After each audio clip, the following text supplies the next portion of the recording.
Please, I want to give all the energy I have left for this evening. Everyone, the very funny Dale Schindel.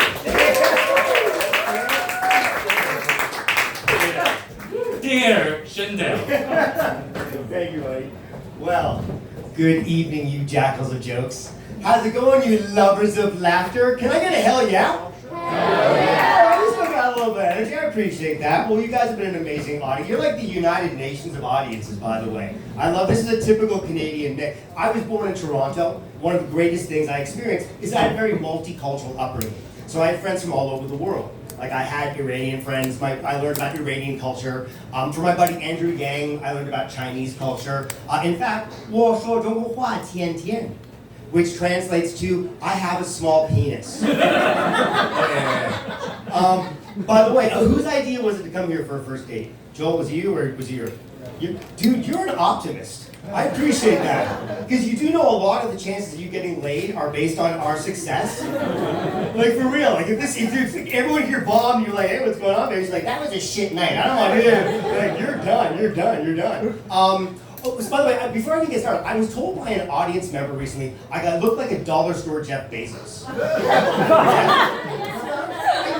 I thought it was a pretty, from an audience member, solid burn. I said it'd be funnier if it was teeny Jeff Bezos, would be the actual funnier joke.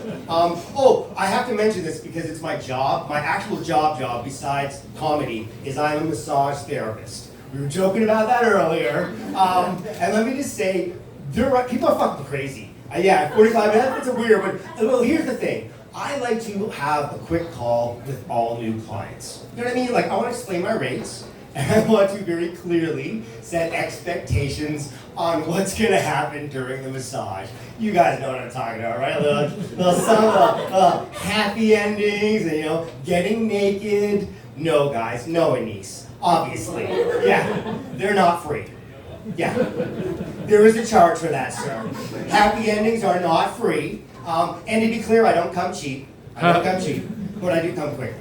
So that is a bit of a problem. I'll tell you a couple stories and we'll get the fuck out of here. It's been a long night. I have done so many cool things in my life. Not the CEO of CNE, but to be clear, but a lot of cool shit in my life. Like, I lived in Cancun, Mexico for 2 years.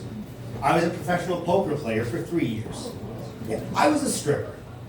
Yeah, cool shit. The story I'm about to tell you, none of those things. No, my God, I look like such an idiot at the end of the story. Okay, so years ago, I was seeing a girl from Mexico. She was my spicy de taco. Her name was Lupita. Her friends called her Loopy.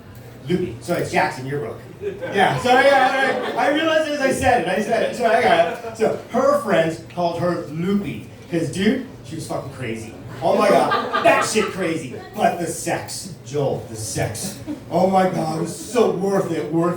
But here's the thing. Sorry, I totally forgot where I was going with this joke. Well, here's what made the sex so hot, is she would speak to me in Spanish during sex. Has anyone here ever had someone talk to them in a different language during sex? No? No one? Oh my God, guys, so sexy. So, does anyone here speak Spanish, by the way? Any Spanish speakers? A little bit? Okay. Well, she would say things like, mi amor, which means my love. And she would say like, ay, que rico, which means like tasty or delicious. And my favorite thing she would say, she would look at me and she would say, no puedo arreglarte. Doesn't that sound hot? No puedo arreglarte. You know what that means?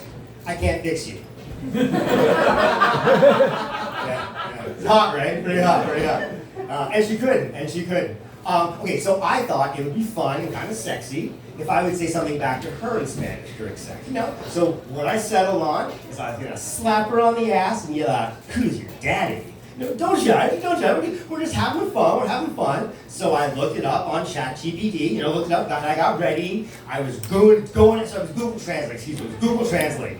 I practiced it. I practiced the line. We were going at it. It was hot. It was heavy. It was caliente. And I did it. And Joel, did not go well. Oh my God, it did not go well.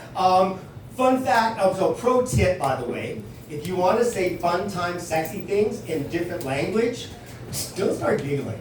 before you do it. Yeah. Well, because I started to think about what I was going to do, so I started to laugh, so I like slapped on the idea. And the second pro tip, by the way, is don't use Google Translate. Yeah, for real. Because what I wanted to say was, who's your daddy? But what I ended up saying was, ¿Quién eres tu padre? Which means, who is your father? Exactly. Who is your father? Hey, it is very, very different response, right? So effectively, cool guy that I am, what I did was started giggling, slapped her on the ass, and said, who's your father? And I know I screwed up, by the way, because she turned around, she looked at me, and she said, but you met my father. For anyone, and there's only a couple people dating, but if you ever are dating, great date question is, do you have any phobias? Because does anyone here have like a weird phobia? Just out of curiosity, weird phobia? Jackson? Snakes? No, that's like a normal phobia. Like, I met a woman who was globophobic. This is a fear of balloons. Yeah, that's horrible. Like, think about it, you can never go to a birthday party, ever. Not after the first time. Right? I don't know what happened at Timmy's birthday, but you're not getting invited back. You can never go to a parade, which I'm cool with. I hate parades. You know, like, I would love to go, but I can't. I'm globophobic. You can't use condoms, right? You totally can't use condoms if you're globophobic. What if you don't use condoms? What am I talking about? But if you do, you just can't look down, right? Because then you'd be like, oh God. It's silly. I did hear a phobia that confused me. It was called xenophobia. Have you guys heard of this? No? Well, the reason why this confused me, by the way, is because my mom's name is Xena, right? So I immediately thought, wait a minute, there are enough other people who are also afraid of my mother? You know, they created an entire phobia for her? You know, all 11.5 feet of Jewish guilt coming at you? But then I found out it's actually pronounced xenophobia, and it's a fear of foreigners. Now, to me, that just sounds like a fancy way of saying you're racist. Right? Oh, no, my dislike of Asian people is a medical condition. It's like, no, you're an asshole. You're an asshole. My phobia, by the way, guys, and it's true, I am deathly afraid of losing my keys in the space between the elevator doors. I don't know if anyone can identify with this. Oh my God, it scares the shit out of me. I grip my keys so tightly. Guys, I grip my keys so tightly, I'm like a teenage boy who just discovered masturbating. Yeah, I will not let it go. Do you know what that's called, by the way? The technical medical term? Anyone? Crazy, you're fucking crazy, guys. Shit in your heads. It's like believing in Santa Claus, or the tooth fairy, or the female G-spot. None of it is real, obviously. All right, I'll leave you with one story and get out of here. So my ex-girlfriend, so my then girlfriend years ago, current ex, she asked if I wanted to go clothing shopping. And I said, no. So what I actually said was, fuck no. Yeah, and it's not that I don't love her or clothing shopping. What I hate, guys, is the boyfriend bench. Do you guys know what the boyfriend? This is the bench they place just outside change rooms for the guys to sit on, where their wives or girlfriends try on clothes. And by the way, when they welcome you to it, they're like, hey, you can sit over there. It's so sweet. That's great. What I hear is, welcome to the loser's lounge, buddy. You know, but since you don't have any balls, why don't you come sit over here on the couch, right? Or if you prefer, the chump stump, whatever you like. Has anyone here been on the boyfriend bench? Have you sat on the boyfriend bench? You've done it? Okay. So, guys, by the way, have you noticed that while you're sitting there, they position, the cocksuckers do this on purpose. They designed it so you can actually see your face in at least one, if not several, of the change room mirrors. You know what I mean? As you question every life decision that brought you to this point. Because remember, you're holding her purse. Yeah. So you can now sit there on this bench, seeing yourself in real time, holding this purse, realizing how stupid you look, obviously. You know why? Because her purse doesn't match her outfit. Duh. And by the way, why are we there? Like, for real, like, ladies, tell the truth. What is the reason a guy, there's only two reasons. What are the two reasons you want a guy there? Number one, pay for it. Yeah, that's fair. By the way, was that law school? Yeah, there you go. You know the drill. You're with a girl wearing cougar outfit. You know the drill. You know. And the second reason, carry it. Yeah, carry this shit. And by the way, I know it's definitely the carry the shit because my girlfriend was Chinese. I'm sorry, she's still Chinese. I'm sorry. And her nickname for me in Chinese was Lo Zai, which means donkey.